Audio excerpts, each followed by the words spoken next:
Hello, everyone. Welcome back to the channel. We're doing another Doctor Who episode review today. Yay! You There's asked been for no it. Doctor Who. There's been no Doctor Who news. There's been none. I refuse to acknowledge the news that comes out just after we do a news video. I refuse. But there has been Doctor Who news. We'll come on to that another time, not today. We Today, manifest like the super Yeah. exciting news by doing Yeah. a news roundup. Exactly. So you're welcome, everyone. We'll do another news roundup at some point, and I'm sure as soon as that happens, they'll announce the 16th Doctor because that's the only thing they can do at this point. Yeah.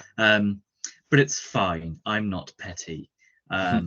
I wish Doctor Who's release calendar was just focused around these videos. You know, it shouldn't be anything else. You know, You've ruined our video completely. Oh, take your social media interactions and get off my property. Oh god. But yes, this is a normal episode review. So if you've not seen any of these before, this is just I'm dropping my pen there. Just normal episode reviews. just normal episode reviews, just innocent episode reviews. We have seen all these episodes before. We're just re-reviewing them with the benefit of hindsight and maturing. Growing up. Yes, since we first watched them. So we've been through the 9th, 10th Doctors. We're almost at the end of the 11th Doctor at this point. We've got like 10, 11 episodes. Yeah, left. Not long left. But we are, however, at the end of Amy and Rory, full time at least, because obviously Karen Gillan makes a nice little cameo in a few episodes' time. But this is the Angels Take Manhattan, which is the very last episode with Amy and Rory in. Definitely the last episode with Rory in at all. Although, you know, Big Finish and all that, he has come back, just not to the show. Because, as in this episode, they can't. They literally write it in that they can never return. There's no way they're coming back. You can't do it. Unless you set some stories between when they were staying at home and the Doctor was coming back. But yeah, it's fine. What did you think of this episode? Did you think it was a good send off for Amy and Rory? Did you enjoy the villains? Obviously, the statues, the gross, terrible baby statues. That's what they're called, as they're known. The statues. Yeah. I love this one. This might be one of my favorite episodes of Doctor Who. Actually, coming off of that, I'm like, damn. It's so good. Yes to all is basically my answer to your questions. Great send off. Love the villains. I mean, that's spoiler alert. That's two of my positives. It's a really great kind of farewell for them. Particularly when it's like they have one episode to do it, one 45-minute episode. Considering that, I mean, it makes sense that it's very focused by bringing back an enemy that viewers already know. You know, the most famous kind of original enemy that New Who has kind of brought back as well. Obviously, River's in it. People know River.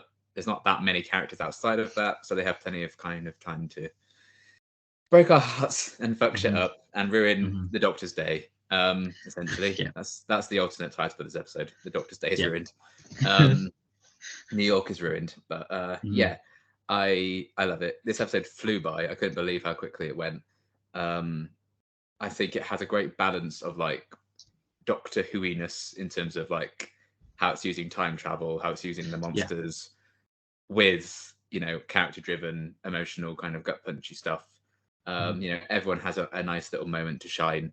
You know, they pair off all the main four characters with each other at one point or another during the episode, which is really nice considering it, you know, so that's a chance they have to do it. And yeah, I think, you know, bringing the Angels back into it, I think it, you know, it's very timely. I think it's very fitting.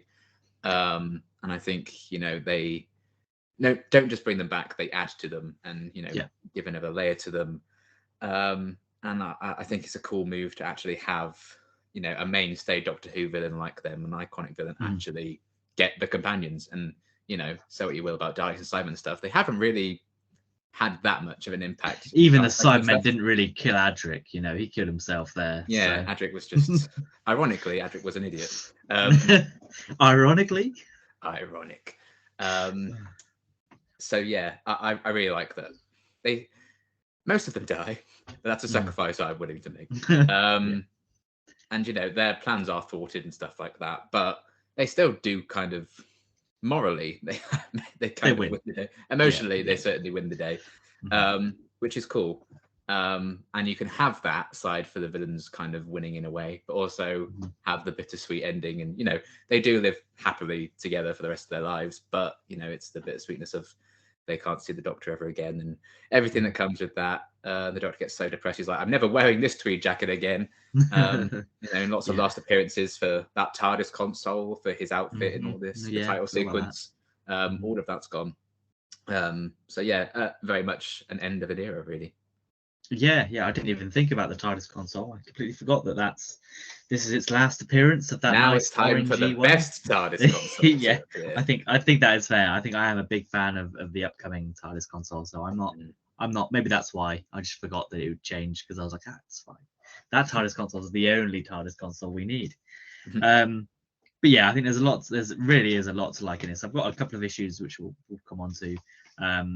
But the main focus is done very well. The main plot, the main villains, the main characters, they're all done excellently.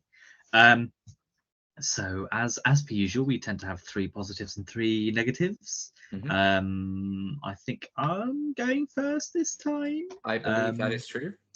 Excellent. I'm going to kind of cheat with mine and put my first 1 and 2 in the same one because they're kind of I have to talk about both of them to talk about the other one, so I might as well just throw them together, 1 and 2.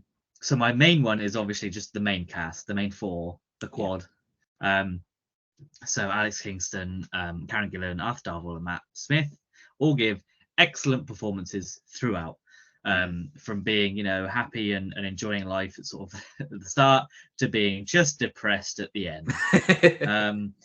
I think there was a big risk that Rory wouldn't get his emotional goodbye, because obviously he gets zapped unknowingly at the end, but he gets his moment sort of in the middle of the episode at the end of the second act, really.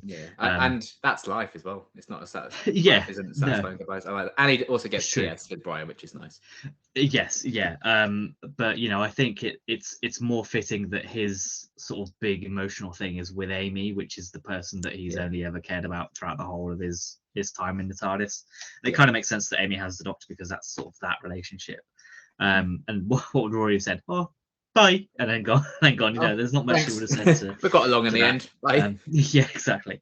I forgive you for kissing my wife. It's fine. Goodbye. Well, his wife kissed her. Yes, technically it's not his. Definitely not his fault. But they're all good. And then even Alex Kingston, I think when she tries to hide the broken wrist, is great. And then when she's holding back, she can't. She's taking on the responsibility of staring at this angel while 11 and Amy have this goodbye. And it's like, Matt Smith and Karen Gillan are acting their hearts out. You can't even watch them do it. No. And it's great. And then so that the whole cast around that, they're great. And that leads me into the deaths, the deaths, quote unquote. Amy and Rory jumping off the roof. It's great acting. The music and that's excellent as well. That whole sequence is great with Matt Smith coming up and being like, "Get the fuck down! Stop it! What are you doing?" And then going, "What?" just jumping up. Like the bit in Infinity War where Star-Lord does that as he jumps in the portal. They should have done that. That's just what they should have done. So there's that. That's a great moment in that, and not their death, but their getting zapped back as well is also excellent stuff. Although there's no need for Rory to go and check that grave. He should have just kept on walking, just kept on stepping. He shouldn't have just had alert. He should have just kept on Humans going. are just too nosy for their own good. Yeah, it's just he's especially too nosy for his own good. Ironically for the nose. But yeah, and so it's all excellent. I think the acting in those sequences are probably the best that they've been in the show. Which makes sense if you want to give it your all in sort of your last appearance, or chronologically what's your last appearance, although they've had more acting to do after this. But yeah, this they're all great throughout this. All the cast, but specifically in those 2 sequences, that's what this episode's remembered by. And there's plenty in here that it should also be memorable for by itself. I think if it wasn't for those sequences, there's other stuff in there that would have made this a good episode. But what really makes it stand out is obviously the deaths of a companion and sort of the acting. around that. So what's your first and second, technically? I guess, yeah. I guess Yeah. double whammy now, isn't it? Well, my first one is the send off for Amy and Rory. I do like the bittersweetness, the tragedy of it. The fact that, you know, it's read that it's their last farewell. They're never going to see each other again after this, and that has to happen. Even if there's a way to fix the New York glitching and everything like that, it's written in stone that they can't see each other again. Just travel back in time to a year before and just wait a year and just go in. You know, it's no problem there. It's that year he can't go to, but it's written that they never see each other again, so they can't. Yeah. And that's what people on Twitter forget when they try and complain about this episode because they didn't pay attention. But yes, I think not Matt Smith. We get to Matt Smith, but still, Carrigan and Arthur Darvill are amazing in this one. I don't know how they hold it together in the graveyard scene, particularly because they filmed all this in New York. They had crowds and crowds of people watching them. How can you the pressure to do all this? Oh, no, thank you. Especially when I always think about them filming the bit where she gets taken and she doesn't actually disappear in front of them. She just has to stand there when they actually film this. That must be so awkward. She just stepped inside. Is the graveyard one actually filmed in New York, or is that just filmed outside and they've sort of? It's in. I believe it was in New York, based on interesting Doctor Who behind the scenes thing. There's a documentary behind the scenes of the ponds or something. Yeah. You see some shots of the film. Yeah. Fair. Right. So yes, they filmed a lot of it in Central Park and stuff mainly, but I think that was either way. Yeah, it was all really cool, and again a testament to. It was I guess the Power of Three was a celebration of Amy and Rory as well before they went. This is a celebration of their relationship and how far they've come, how they've kind of, they started, particularly on Amy's side, she was very kind of, pushing Rory away a bit and not wanting to be tied down to him very much so. But now to see their stories are very much tied together and their fates are tied together as well. And Amy chooses once and for all to never see the Doctor again so she can be with Rory and have that life. I like that as the final choice. Took her 2.5 years for Amy to make Amy's choice, but she did it. And yeah, just the emotions behind all that. Amy's choice 2. Amy's choice, yeah. 2 Amy's 2 choice. Yeah, exactly. So yeah. That one, 2 Amy's 2 choice was The Girl Who Waited. Is that the episode title? Oh yeah, that's true. That's 2 Amy's 2 choice. There are 2 Amy's in that one. Yeah, there are 2. Of course. So this is 3 Amy's. Isn't it just Amy's choice Turbo Drift? Yeah. Oh yeah. Sorry. Oh god. Anyway, that's a tangent. But yeah, the emotions that they bring to their roles are great. I like Amy making that kind of final decision. The bittersweetness that Rory doesn't get his big tie knot in a bow goodbye thing, but that's a much more realistic kind of approach to it. Yeah, it's such a great kind of celebration of those characters. The fact that at this point, they're the longest serving companions, so there's a lot of history there to kind of leans onto this episode to wrap up and pay off emotionally, and I think they certainly do give it all that, especially because they're just great performances anyway. And centering it around Rory being the one in trouble and the one they have to save, he's such a likable guy, so I think that's a great kind of narrative choice as well.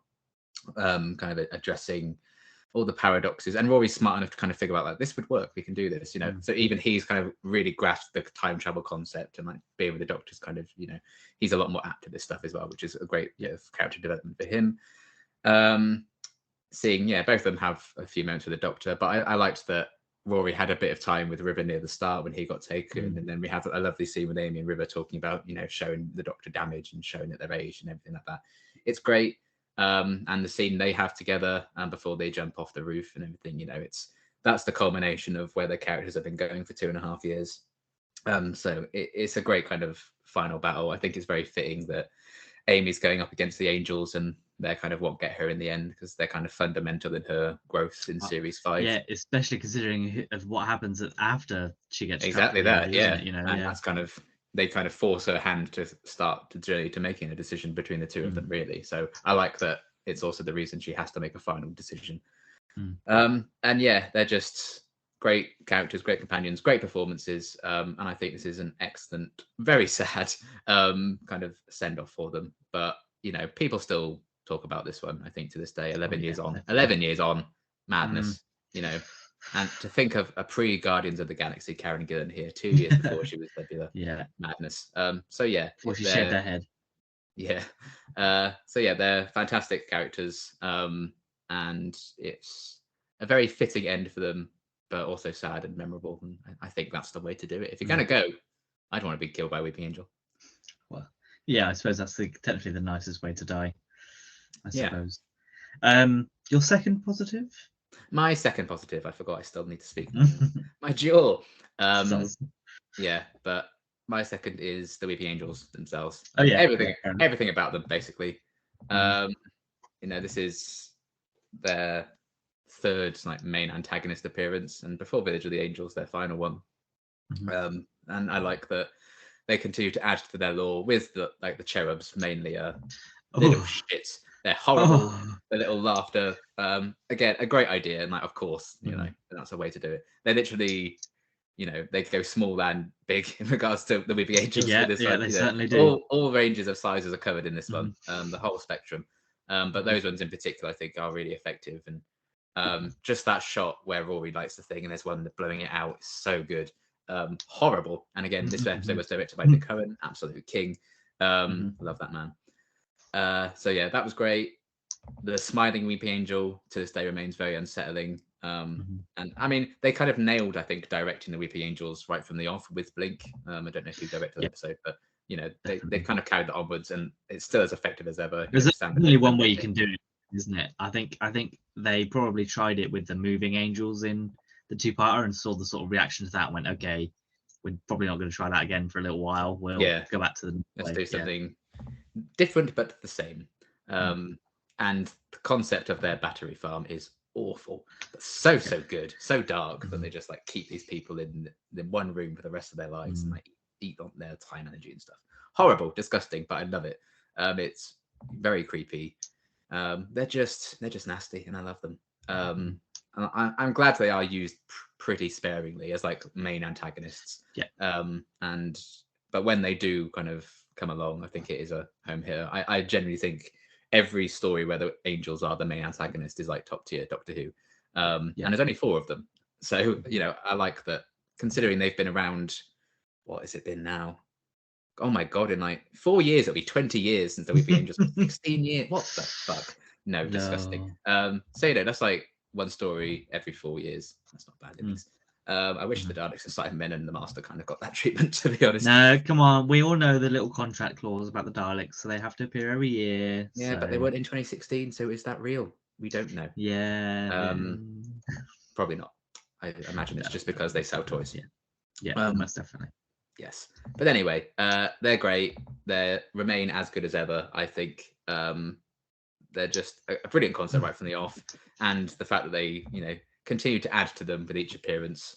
We had the Images and Angel thing with them in the 2-part in Series 5. Now we have the Cherubs and the Statue of Liberty. Say what you will about that. We have them on fire and doing all sorts of creepy shit in Village of the Angels. So who knows what horrible things we'll have to endure from them when they appear again. But we don't have to worry about that for now. Either way, the Angels are great. I love their plan, and even how they defeat, I think, is really cool, and how they all work that out. And that ties more so into Amy and Rory's send-off. But I think it's a great fitting kind of villain to bring back for the end of Amy and Rory, because they just ruin the 11th Doctor's day all the time. So they're great. I love their plan. It's very devious, very evil, and very creepy. They're awesome. Yep, that's fair enough. My third positive is pretty much the Weeping Angels, except I've specifically gone for the Cherub Angels, the babies, the small boys, because for me, I think that's that and the mum and the kid statue as well. I think those 2 examples, because that really proves the whole. Oh yeah, any statue could be an angel. They're not just these angel-looking ones; they're just these standard ones you see. And I think the babies are creepy when they went on the fountain and it comes off the fountain and gets him in under the little tunnel. When it blows out, because they're toying with him when he's lighting all the little matches and he just keeps going and going and going. And then he's on his last one, he's psych, and just blows it out. It's and you see how many matches are on the floor as well. How many people have they done this to? So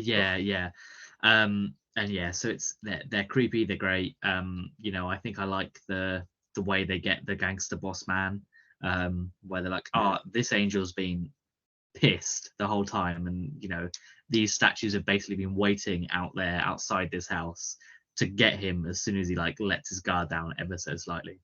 And yeah, I think it's the way they're using this is great. I like them as a villain. I've always liked them as a villain. I would like to see more of them because I think there's still so much you could do and explore around them. Who knows what would have happened if we got Class season 2? I genuinely think it would have been really interesting, and I'm kind of sad. I think it would have, and I think it's kind of a thing where they were like, oh, we'll wait and see how season 1 does. And if season 2 does, then you can go batshit with it. Yeah. But it is what it is. I would like to see them come back. I'd like to see them interact with sort of outside of the Doctor, so there's someone has to fight them without the ability of time travel. Yeah. Because I think that would be quite tricky. You kind of saw that a little bit with Village of the Angels when Yaz and Dan had to wait around for years before they could get back. But I'd like to see a little bit more of that. And yeah, just see more of them. I don't think we'll see them for a while because I think Russell's doing a lot of newer stuff at the minute, so it could be a little while. But I'll take what we can get when we can get it.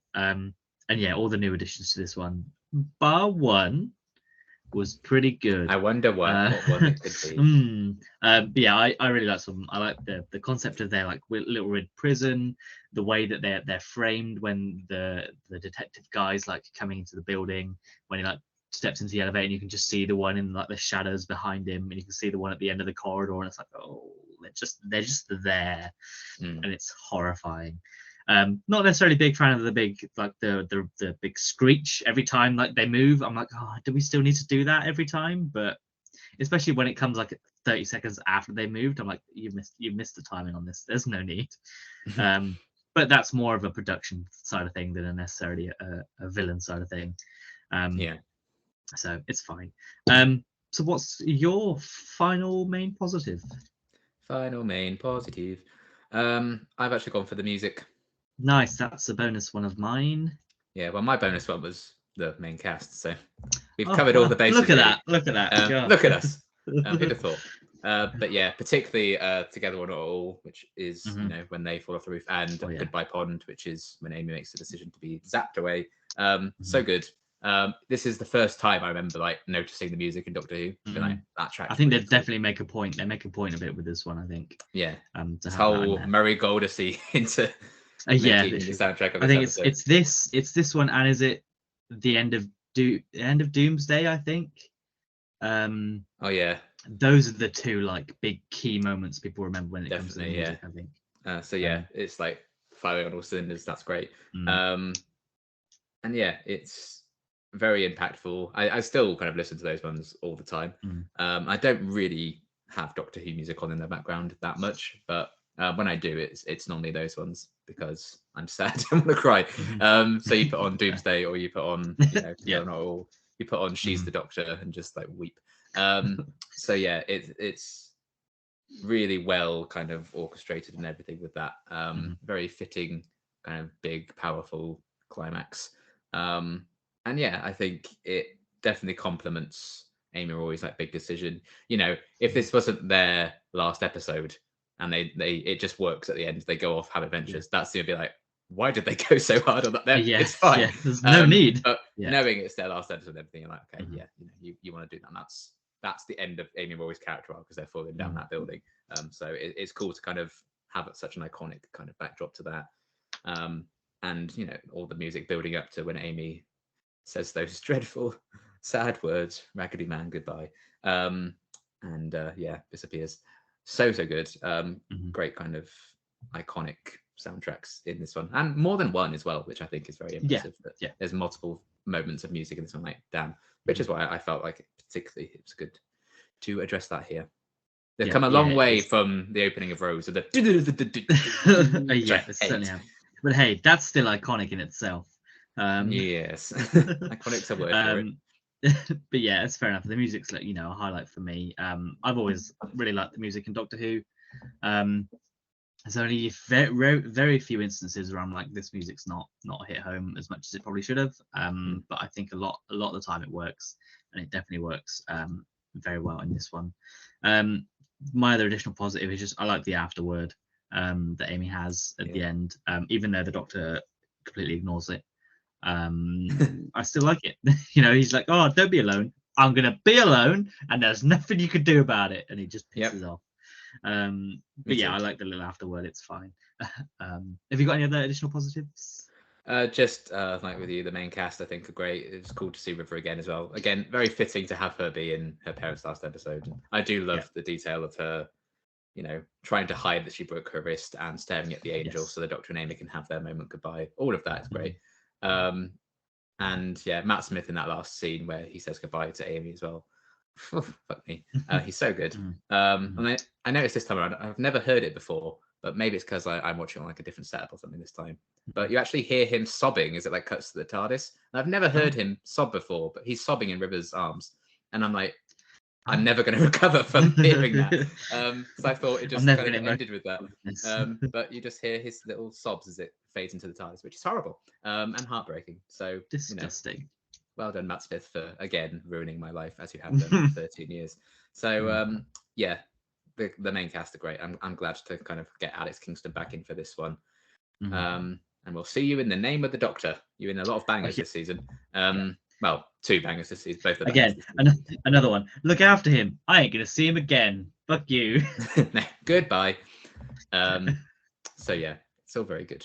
And yeah, those 4 have been like shining stars of like this era so far in these past 2.5 seasons. So it's great to see them all together like one last time for the 4 of them. Yeah, I think that's fair. Unfortunately, however, as with every episode of Doctor Who, we have to dig out some negatives, which I'm sure we'll be able to do this time. So I've only really got 2 sort of main ones that me too. Gripe me, and then a third one that's very petty. My first one is just the side characters. There's no need for any. You don't like Grail? Absolute unit. No, I don't like the gangster man. You don't like Kingpin? There's no need for him to be there. There's no need. They don't need to visit him. He's only there so that the Doctor can be like, "Hey, let's use that pot to get me in there," and that's it. That's all. But they could have done something else. Also, he doesn't. I wouldn't say necessarily his death is satisfying. I think there needs to be a kind of resolution there into what happens with him. His bodyguard just disappears. I don't know where he went. He just puts Rory in the basement and then he shifts over. He's gone home. I can only assume, but I don't even know his name. And then the detective guy at the start, that wasn't too bad. Just because at least it sort of sets the premise. But at the same time, I don't think you necessarily need to have it because it's just the story told short. So you don't necessarily need to have that one to have the episode work. Yeah, spoilers. That's my first negative. Oh, well, there you go then. The 3 titles. Yeah, so I just think the side characters are a bit unnecessary, but I know you kind of need them in there, and having, as we discussed before, having performances and actors and characters that don't necessarily steal the spotlight probably helps the spotlight be honed more on the people you want to focus it on. And I think it's the case with this one, sort of as it was the case with last time with Power of 3, where you had side characters there that just weren't really there, but it's to hone you in on the people that are being given the spotlight.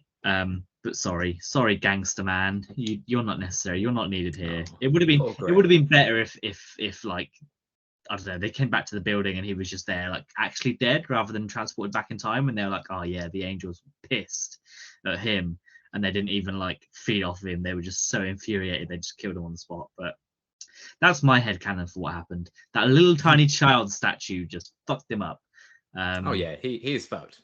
Yeah, I mean, he's fucked. So yeah. What more do you want? You want to see this old man die? Yes, I do. I do. If he's gonna be there, I want to see him killed. But yeah, I think there's no need. The bodyguard's just unnecessary. He's like, it's funny, and then leaves. He's gone. He's out. But it is what it is. He's the one who left the door unlocked. Yeah. Could you imagine? He went out and left the door unlocked. Yeah. Oh, insane. So what's your first negative then? Yeah. So mine ties into what you say. I mean, I like Grail. I think he's quite fun. I enjoy watching him. I think it's a good performance. But I think I think unnecessary is maybe a bit too harsh to say with the opening titles, because I do like them, and it, Yeah. it sets up the fact that this is being written as a story in the book and everything like that, Yeah. which is fun. But maybe it's a bit too long. It's like 5 minutes, and again, we learn exactly what this is later on anyway, because they do it with Rory later, so we don't need to see it. Potentially worth it for the shot of the shadow of the old man on his pillow as he's talking, because I think that's really cool. Yeah.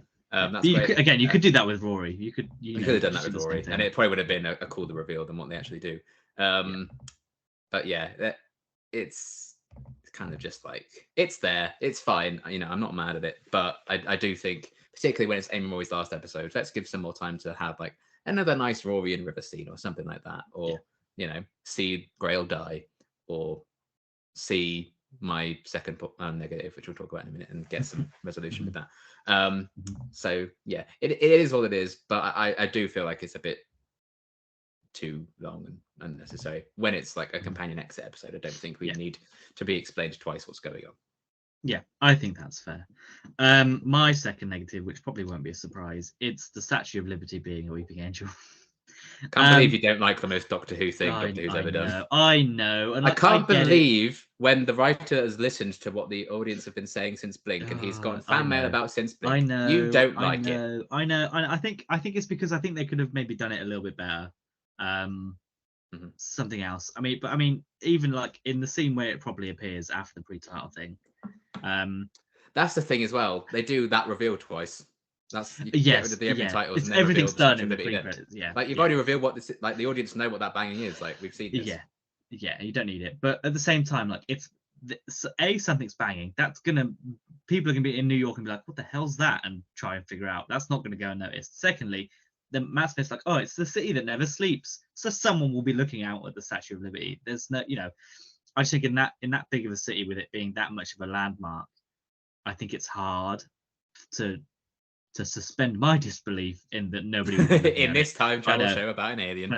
But I mean, there are different ways you could do it. You could do it where like when it's first being installed, maybe that's when it attacks people, because then you could have it as not very many people to be around. The implication is it's only recently been taken over as one, isn't it? So it wasn't like always one. Yeah, maybe. I mean, they say that they're taking. River was saying like they've been taking all the statues over. And I kind of get that, but maybe it would have been better if they sort of made that the Statue of Liberty like the god angel, the big angel that was in control of everyone, and that was where it started, and then it spread to New York. But that's something that they could have maybe explored in a pre-title credits or something else. But I just think for me, it's just like I do appreciate it. I think it's an iconic thing to do. I just don't believe it would have gone unnoticed long enough for it. Only it's half a second. It's halfway across the city. I know, but then you'll blink and you'll go, "Oh my God, where's the Statue of Liberty gone?" And it stands there for a long time, so someone's going to see it peering at this building. If it like they don't say that no one saw it. No, and that's true. They could have just justified it with like a whole thing, but I think that until I get that confirmation, I'm not going to believe it. I just think I'm going to headcanon this one thing, but I refuse to headcanon this other thing in the same episode. But, and you could put it down to the whole, there's time distortions or whatever. But I just think it would be one of those things that people there would be more of a commotion afterwards, and there would have been more of a, because it's not even played for like a big, "Oh my God, it's the Statue of Liberty." It's like, "Oh, it's there." It's like the Cyber King in the Next Doctor. Like, why did no one ever talk about that? Yeah. And then they explained that with the Cracks in Time. Yeah, but I mean, at least that one was noticed on the ground. Yeah, that one was noticed on the ground, and it wasn't supposed. It wasn't something that people were already expecting to sort of be there and then move. If that makes sense. Sure. I don't know. I just think I appreciate it, but it's not justified enough. It doesn't do anything either. It's just there for the shock value twice. And maybe that's what's annoyed me the most, is that it's this big thing that just happens and just has no impact whatsoever. It doesn't try and touch them. It doesn't try and like grab them. There's no like big hand coming down. Because no one's looking at it. Well, no one's looking at it. If it doesn't look like the Statue of Liberty, then that's better. Yeah, but like when Amy Rory jumping off, nothing. No one's looking at it then. So why doesn't it? How do you know it doesn't? Because they die, so it doesn't do anything. Well, there you go. Problem solved. I just think that It unhappens. it- That's why it's- people don't talk about it afterwards. Yeah, maybe that's that. Maybe that's the thing. But still, either way, it's a wasted shock fact. I think it's only included because people are like, "Oh my god," and then that's it. When you think about Moffat did it to anymore, shut those people up. Yes, Yes, and okay, unfortunately, you got it's it, not leave me shut alone. me up. No, No, but nothing yeah, does. I know, it's true. We've done too many episodes of these, and we're still going. But yeah, it's just I think it's just a waste. But hey, you never know. They could do it again. In the little Statue of Liberty Museum there's a little face. You're never of going to this- believe this. They've only gone and possessed it again. Bloody things. Yeah, well, yeah, you never know. Oh god!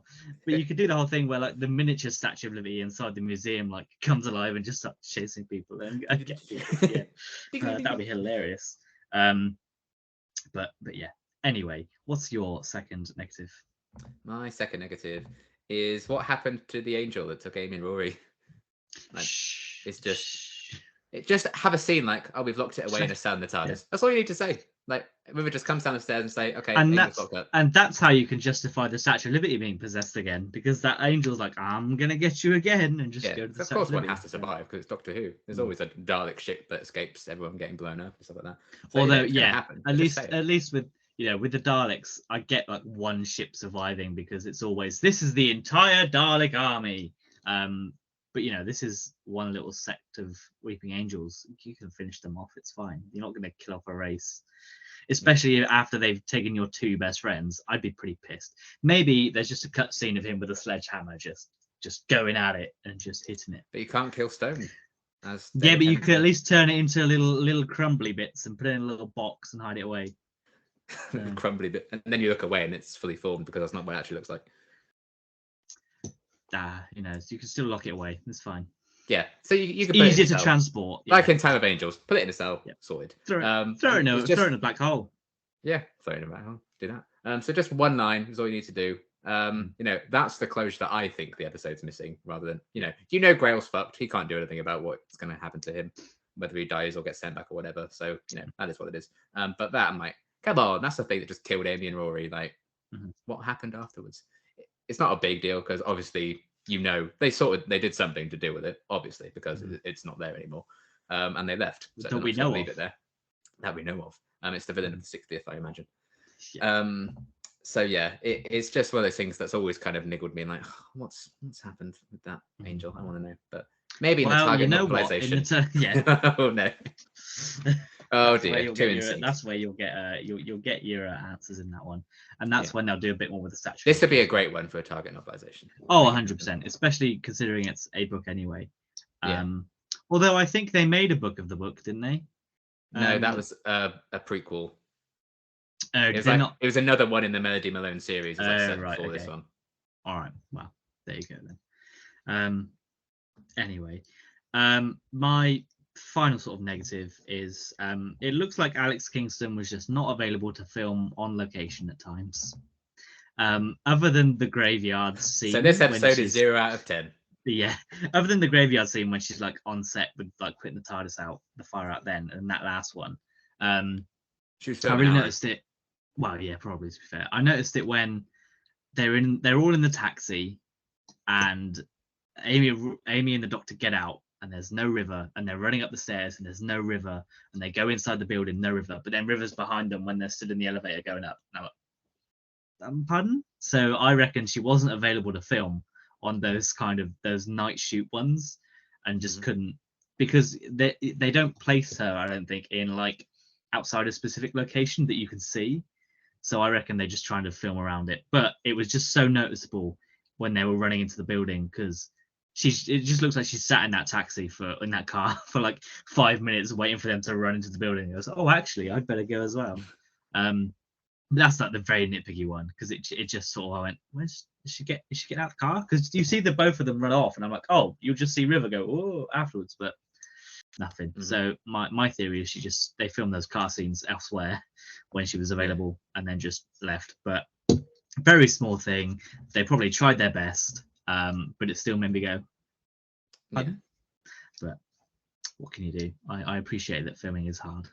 Yeah, it's better Um, to have her as much as they did than not at all. Yes, true. Yes, that's why I was wondering if the graveyard scenes were in New York or if they were filmed elsewhere and they green screened them back onto Right. them, because then she could have made that shot in the daylight and then Yeah. pretended it was in New York if she was filming elsewhere. Because I can't imagine all the interior shots were done in New York. So that could have been done then. But who knows? Maybe they were, knows? maybe they weren't. There are no fun facts about it either way, so I don't know. No, if ever I meet Moffat, I will ask him. That's It's your the one one thing question. I'll ask him. My one question. Yeah, I'll write it down and just always keep it in my wallet just in case. You never know. Maybe like, don't know, mate. Can't remember that far back. But you're like, oh, I can't remember last week, buddy. What am I going to remember 11 years ago when we filmed See, that? this is why they should have just kept on doing the Writer's Tale 2 with Stephen Moffat, but never mind. Yeah. What could have been in a parallel universe? Can't believe he didn't want to show all his secrets to people. Unacceptable. God. Hideous. Your final negative. My final negative, again, this is my nitpicky one because I really like what they do with them, as obviously because they were part of my positives. But I kind of wish we did get more of the cherubs. Yes. I think we missed out on a corridor chase sequence with the cherubs because they could have done something really different and inventive. Like imagine them hanging from the chandeliers or something. Like I think that could have been really cool and creepy. There's probably just not enough time to do it. And also, the Weeping Angels are actual people for the most part, so it'd be a lot harder to get those cherubs to move. They'd have to make like 1,000 statues, rather than actual people. Just paint the babies. Just paint babies. It's fine. Just paint babies and tell them to try and attack these people. It's fine. Teach them to walk and then have them just run at these people. But yeah, I feel like they could have been like even creepier if they had like sequences like that. I understand why they can't, obviously, because they can't be real. But well, look, if they didn't spend all the money on flying everyone to New York, they probably could have done. Probably could have done that. So. How dare they set this episode in New York and actually go to New York and do it? Dare they? How dare they? Could have just done the Angels take London and then be done with it. The Angels take Birmingham. Why did Doctor Who love London so much? There's already enough episodes in London. The Angels take Birmingham, and it's just the bullring statue chasing them down a hallway. The Angels take Swindon. That should have been the real episode. Oh, could you imagine? We would have thanked them. Isn't Bard King the Brunel just climbing down from his little plane? Oh, can you imagine? That'd be amazing. Oh, horrifying. Hilarious. They should do a new one in like present day, and it's just all those Gromit statues. Yes, in Bristol. Oh, could you imagine? All the Grommets and Sheeps just coming at you. He's walking along with just Gromit just following you. And obviously the Angels don't realise what they're possessing, really. They don't know. It's just this plasticine But you doll. could. Like, I guess you could argue that at what point does Weeping Angels transform into the Autons with what they take on? But you could have Madame Two Swords. I guess it's probably more plastic than statues in Madame Two Swords. They're wax, aren't they? Yeah, but I guess if they ever did if they ever team up, they'll have to do Madame Two Swords. Yeah, you could do that, and you could have in Blackpool maybe just all these celebrities climbing up the Blackpool Tower after them, but they can only chase you once. Hilarious! Like, look at all these celebrities they're just cast in Doctor Who. That it turns out they're wax figures. That's what all the new casting news is. They're all just Madame Two Swords. Yeah, that would be hilarious. There's at least 3 Jonathan Gross there with they've got a statue of George III from Hamilton. They've got a Christoph statue, and then they've got, I don't know, a Mindhunter one as well. Just all 3 of them coming after it. Yeah. Oh, that would be could amazing. you imagine? Hideous. That'd be my episode if I ever got to write for one. Yeah, that's fair. But yeah, I get your point. I would have liked more of the babies. Yeah. What we got was fine, but I guess that's something you could pull off in a Target novelization, for instance. Yes, and it's probably something that you could have done instead of maybe having the pre-title sequence, or just have the cherub babies chase him in the pre-title sequence. Yeah, that would have worked as well. But then I guess you missed the reveal of the cherub babies. You missed the reveal of them, yeah. But then they're revealed in the fountain anyway, so. True. Yeah. Who knows? Yeah, well, have you got any additional negatives? I do not. I don't know. No, this is a surprise. Just that it made me sad. How dare they? Yes. How dare it make us sad? But can I be too sad when we've got Clara next? I don't think so. Well, it's not technically Clara. It is Clara. It's not Clara. It's Clara. No, but it's a Clara. Yeah, the Clara that I would have kept around. I know you would. Alas. I think I mean, I like Clara as Clara is in the rest of the series, but there's something about having someone not from the 21st century that's appealing, and then Yeah. they'll probably do it, and everyone will go, "That was shit. Don't do it again." Probably. Oh, but never mind. Never mind. Fun. I'm sorry, I've muted my Alexa as Oh, we've well, got. so I thought I wouldn't. We've got a new jingle for fun facts. Oh, Doo-doo. clearly, fun Fun facts. facts times. Give me your facts of fun. Okay, I will do that. Okie dokie, let's have a look. This is the first appearance of River Song that isn't in the two-part story or preceded by a cameo in the previous episode. So maybe Alex Kingston really wasn't available for much. Yeah. I imagine. This is the final appearance of the title sequence that debuted with Series 5 in 2010. Oh no. You hater. And the final title sequence of the revived series thus far to solely feature the Time Vortex, a concept introduced in 2005. F in the chat. What is the next one? Well, there's fucking everything going around. There's planets and all sorts, isn't there? Oh, I can't remember. The next one's Find out what- low-key my favourite title sequence, but everyone hates it. That's it. But I'm a big that's fan me of and the my clock- Doctor Who I'm- opinions. I'm a big fan of the Clockwork one. I like the Clockwork one. Mm, I like that's my steampunk kind of favourite. stuff. That's good. This is also the final appearance of the TARDIS console room that debuted in the 11th hour and the 11th Doctor's original brown tweed jacket costume. F in the chat for a real one. But Shit's purple's gonna coming. get dark now. oh boy. As with all Series 7A episodes, there's a unique title sequence and logo featuring the Statue of Liberty in colour and pattern on the logo background. It's ugly as fuck. Amy asks the Doctor to return to meet a young Amelia Pond the morning after he left her waiting in the garden in the 11th hour to tell her about the adventures they all have together.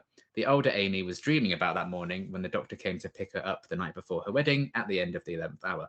Stephen Moffat said of that scene, after showing Amelia Pond in the garden as a young girl in the 11th hour, Karen's first episode, the final shot in Saturday's The Angels Take Manhattan is a punchline we've been waiting to tell for 2.5 years.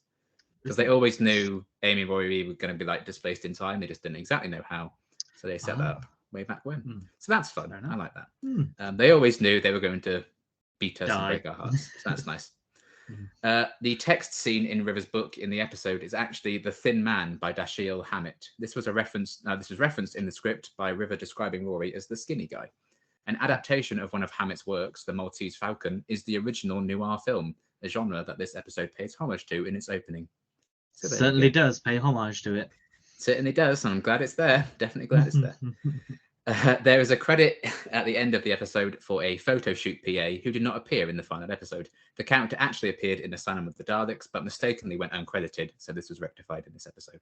So that actor got his due. Oh, okay, yeah. I was like, what? But it's the one that's doing the modelling stuff. Yeah, it's the one who's like, your husband's here. She's like, Yeah, I don't yeah, have yeah. a husband.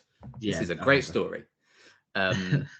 Yeah. The Doctor had previously cut off ties with the Ponds in the God Complex in fear that he'd end up standing over their graves one day, which is exactly what Lol. ended up happening. You played yourself, buddy. This is what you're going to do. Stayed away, but You no. always make a promise you can't keep. And look what happens now. Mm. The decision for Amy and Roy to exit the series was a mutual one between producers and actors. Moffat had written several endings and concepts for the Ponds final episode, including one featuring the Daleks and also the Weeping Angels. Karen Gillan asked for the Angels one to be used, citing the Angels as her favourite Doctor Who monster. Moffat agreed that it was a fitting final villain for Amy, and he had been interested in introducing a new type of Weeping Angel, aka the Cherubs. You evil, evil man. Ugh. A scene written by Chris Chibnall, intending to be a DVD extra featuring Brian learning of Amy and Rory's fate, didn't make it into production due to time constraints and actor availability, but was put together with storyboards and narration by Arthur Darvill under the title of PS. It was released online 2 weeks after the episode was first broadcast. And it's sad. And I'm glad we Heartbreaking. didn't get to see Yeah. that be acted out because that would have been too much. Oh God. Karen Gillan insisted on reading the contents of the afterwards to Matt Smith on set when they filmed the Doctor's reaction to reading it. They were shocked to find such a large crowd at Central Park in New York watching them film, meaning Gillan had to read quietly, and Smith wasn't allowed to hold the actual page in case it was photographed by press. Gillan realised during the take she only had one page of the script and had to improvise the rest. Absolutely hilarious. Because they literally only had one take to do it because of the crowds and stuff. Yeah, So they had too to many just people. she had to just do it. So she could even like be like, "Oh, sorry, I've lost the script." Imagine. And then finally, this episode was the 13th most watched programme of the week on BBC iPlayer and 7th most watched of the entire month, which is impressive considering it was only available for 2 days of September because it aired on the 29th. Oh, So in 2 days it did that well. So well done, Doctor probably Who. had more than the coronation as well. Definitely had one more coronation. Oh, lovely stuff. More fun facts for this fun episode. Fun, happy episode. Just Happy, what we happy. wanted. Oh, Last dear. thing to do then. Out of 10, what are you rating this episode? It's a 9 from me. It's also a 9 from me. Hooray! Wow, Wow. we're so in sync this week. My God. Almost everything was the same except for the Statue of Liberty. That pesky Statue of Liberty. That pesky statue. I mean, I don't Pesky particularly like it, but I don't adamantly hate it like you do. No, that's fair enough. Next up, more depression for the Doctor and some excellent humor with the worm, the mind worm, the forgetful worm, which is excellent. I've been run over by a cat. Yes, peak comedy from Strax. Finally, just what we wanted. This is not quite the introduction of Strax, but he's making his welcome return, and he gets much more. It is the Snowmen. Yeah, the Snowmen. Oh, and I just remembered who gets wasted in this episode. Poor Ian McKellen. I mean, this is the only way they could get Ian McKellen. Let's be honest. I know. He was doing the Hobbit it's this time. I know. Anyway, what are your overriding thoughts and the memories around the Snowmen? I remember quite liking this one when everyone else didn't at the time. Mhm. I don't know if feelings have softened since then. That seems to genuinely be the case. Because a new channel comes along and everyone's like, "Oh, this thing's actually good." So I hated it at the time. If people hate things at the time, they will love it in the future. If they loved it at the time, they'll hate it in the future. That's the only way. That's the only way it goes. Just that's the only way Star it goes. Wars. You know, it's true. The same. So that's the way it is. But yeah, I've always really enjoyed this one. You know, I like that it doesn't ignore what's just happened. They could have easily done that if they wanted to, because it is set like 200 years later or something. So yeah, I too would be depressed losing Amy and Rory for 200 years. I just don't have the time to be, sadly. But yeah, I really like this one. And that's obviously it's kind of setting up the second half of the series with the introduction of another Clara. Oh no, 3 Jenna Coleman in Doctor Who. That's a damn shame. So yeah, and this is obviously Victorian governess / nanny Clara. She's got like barmaid as well. All the jobs in the world. It's great. I remember it being very well directed. We obviously get Clara's theme and stuff properly showcased in this one, which is another great piece of music. Paternoster Gang, I think, are a lot of fun. And I like that they kind of lean into like the Christmassy kind of element by just having snowmen, literal alien snowmen. Yeah, it makes sense. By Ian McKellen. And obviously, you know, it's the Great Intelligence as well. So we're getting a classic villain return, which is fun. And you know, it is Richard D. Grant as well. You know, Richard D. Grant is also a good actor. So he is, yes. So yeah, I am excited to revisit this one. You know, I think it's a very Christmassy one. It's nice that it's not the Doctor with in the wardrobe, let's be honest. It certainly is. I'm glad that we've kind of gotten past that low point. Yeah. But I mean, it was fine, 5 out of 10. But yeah, I'm excited for this one. You know, this is my comfort era. I think we're in now. The Doctor and Clara's and that kind of second half of Series 7. Including Journey to the Center of the TARDIS. Well, yeah, but every kind of patch of episodes has a wrong one. Yeah. Let's be honest.